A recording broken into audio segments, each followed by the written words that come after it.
all I've heard Stephen A. talk about is that he's the executive producer and director. Quote verbatim.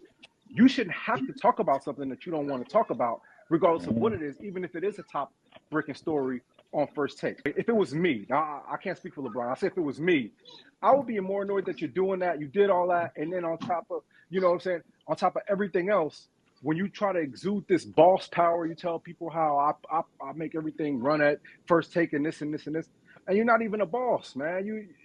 You're taking your orders from somebody at the top. So, and I think for LeBron, it's very much like, listen, bro. I think that's what the laughing at Pat McAfee was about. It was very much I can't even take this dude seriously because you're picking and choosing. We're moving the goalposts on who we're going to criticize and what father we're going to criticize. You're picking and choosing on if you're a boss or not, and it's very inconsistent. And I think that they probably don't like each other. Yeah, they probably have a history and everything like that. But I think it's a frustration that LeBron couldn't let pass anymore, and he just had to say something about it. I don't think they dislike each other. I think Stephen A. does whatever is going to move the needle in a financial way.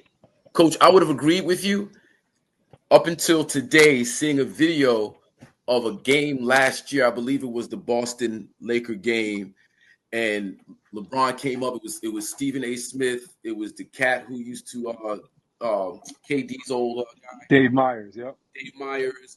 It was he shook his hand. Yeah, I saw that. He gave Cade Perk a hug. Dave Myers, he gave, what up, homie? Homegirl, he gave a little and got to Steve like, all right, nigga, I'm just shaking your hand because I don't want to look crazy right now. But I still don't think there's dislike there. I think it's a couple things with that. First of all, if I'm Stephen A., you got to run the whole MJ narrative, LeBron thing, because you got Shannon on there caping every day. Like, in no way I've ever seen a man cape for another man in my life. Never seen nothing like it. It's actually weird. It's really weird. Huh? No, it's close. It's close.